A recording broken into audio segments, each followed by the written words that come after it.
Journey to Norway, एक ऐसा देश जहां रात में भी सूर्य देव के दर्शन हो जाते हैं। दोस्तों, इस दुनिया में जब भी नॉर्वे देश की बात होती है तब उसको लेकर हर किसी के मन में बर्फ ही बर्फ का ख्याल आता है, क्योंकि नॉर्वे है ही उतना ज्यादा ठंडा देश जो किसी को भी जमा सकता है। वैसे नॉर्वे में हमें सिर्फ बर्फ ही बर्फ देखने को नहीं मिलती, बल्कि इसके अलावा भी बहुत सी अन्य चीजें भी देखने को मिलती है, जिनमें रात में सूरज भी शामिल है। जी हाँ, बिल्कुल सही सुना आपने। तो चलिए, क्योंकि हम आपको ले जाने वाले हैं अजब नॉर्वे की ऐसी एक गजब सैर पर, इसलिए प्लीज वीडियो को स्किप किए बिना अंत तक हमारे साथ जुड़े रहिएगा। नॉर्वे की बात करें तो ये यूरोप महाद्वीप के उत्तरी भाग में स्थित एक बहुत ही खूबसूरत देश है, जो कि अपनी बर्फीली सुंदरता के लिए दुनिया भर में मशहूर है। दोस्तों, अब आप सोच रहे होंगे कि आखिर ये देश इतना ठंडा कैसे है। वेल, इसके ठंडे होने के पीछे का कारण है इसका नॉर्थ पोल के करीब होना, जहाँ सूरज की किरणें बहुत ही कम मात्रा में पहुँच पाती है, जो इस देश को दुनिया के सबसे ठंडे देशों में शामिल करती है। यहाँ की ठंड का अंदाजा आप इसी से लगा सकते हैं कि नॉर्वे के स्वालबॉर्ड नामक एक शहर में लोगों के मरने तक पर बैन लगाया गया है, और वो इसलिए क्योंकि इस शहर में तापमान बेहद कम होता है, जो मरने वाले इंसान की बॉडी को डिकम्पोज नहीं होने देता। इसलिए जब भी किसी की इस शहर में मौत होती है तब उसकी बॉडी को किसी कम तापमान वाली जगह पर दफनाया जाता है। खैर, अगर आपको लगता है कि ये नियम ही नॉर्वे का इकलौता अजीब नियम है, तो ऐसा बिल्कुल भी नहीं है, क्योंकि नॉर्वे में और भी बहुत से अजीब नियम और कानून बनाए गए हैं। यहाँ की जेलों में रहने वाले कैदियों को इंटरनेट तक की सुविधा प्रदान की जाती है, जो दिखाता है कि ये देश दुनिया के किसी अन्य देशों से बहुत ही ज्यादा अलग है।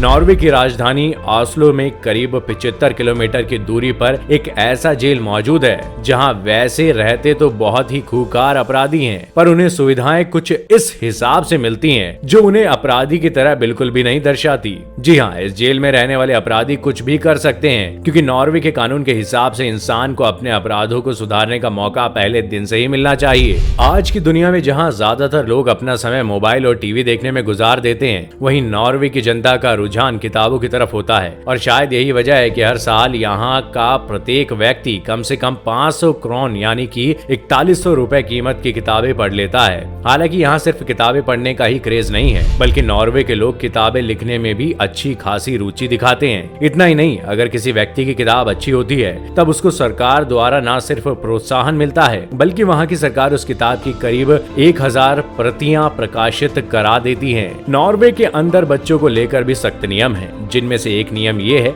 कि यहाँ 12 साल से कम उम्र के बच्चों के ऊपर कोई विज्ञापन नहीं दिखाया जा सकता। क्या आप सभी जानते हैं नॉर्वे में एक टाउन ऐसा भी है जिसका नाम हेल यानी कि नर्क है। हालांकि इसका नाम नर्क क्यों पड़ा, इस बारे में तो कोई नहीं जानता, पर यह बात सभी को मालूम है कि यहाँ पार्लियामेंट होने के बावजूद भी राजशाही शासन चलता है। वैसे तो यहाँ के पार्लियामेंट के मेंबर हर साल में चुने जाते हैं, पर राजा शाही परिवार से ही होता है। वर्तमान समय में नॉर्वे के राजा हेराल्ड बी हैं, जो 1951 में राजा बने थे। आप सभी को जानकर हैरानी होगी कि यहाँ के राजा किंग हेराल्ड ने ये तय किया था कि वह कभी भी शादी नहीं करेंगे अगर उनकी शादी उस लड़की से नहीं हुई जिससे वे प्यार करते हैं। किंग हेराल्ड को एक कपड़े के व्यापारी की बेटी से प्रेम था, और काफी दिनों तक इंतजार करने के बाद आखिरकार नॉर्वे की सरकार द्वारा की गई मदद से उनकी शादी उस कपड़ा व्यापारी की बेटी से हो सकी, जो कि आज नॉर्वे की महारानी है। ऐसा माना जाता है कि नॉर्वे के पूर्व राजा बेहद दयावान थे और एक साधारण जिंदगी जिया करते थे। कई बार तो उन्हें पब्लिक ट्रांसपोर्ट में भी सफर करते हुए देखा गया था, जिस दौरान वे खुद ही टिकट्स के पैसे दिया करते थे। दोस्तों, बहुत ही कम लोग ये जानते होंगे कि नॉर्वे का पड़ोसी देश स्वीडन है। एक समय पर नॉर्वे का ही हिस्सा हुआ करता था, पर 1905 के बाद स्वीडन एक अलग देश बन गया। आज नॉर्वे को दुनिया के एक ऐसे देश के रूप में देखा जाता है जहां पर क्राइम बेहद कम दर्ज किया गया है, और शायद यही वजह है कि शांति प्रिय देशों की सूची में नॉर्वे कई बड़े और विकसित देशों से आगे 11वें स्थान पर है। मौजूदा दौर में दुनिया के बहुत से बड़े देश भले ही अब भी रेडियो का इस्तेमाल करते हो, पर नॉर्वे ने कुछ ही सालों पहले FM रेडियो को पूरी तरह से बंद करा दिया था। भले ही दूसरे विश्व युद्ध में नॉर्वे की एक अहम भूमिका थी, पर इसके बाद भी नॉर्वे में सिर्फ 10 पुलिस वाले ही मारे गए थे। इतना छोटा देश होने के बावजूद भी नॉर्वे को प्रथम उन देशों में गिना जाता है जिसने संयुक्त राष्ट्र के गठन में अहम भूमिका निभाई थी, और इसका अंदाजा आप इसी बात से लगा सकते हैं कि संयुक्त राष्ट्र के फले महासचिव नॉर्वे से ही थे।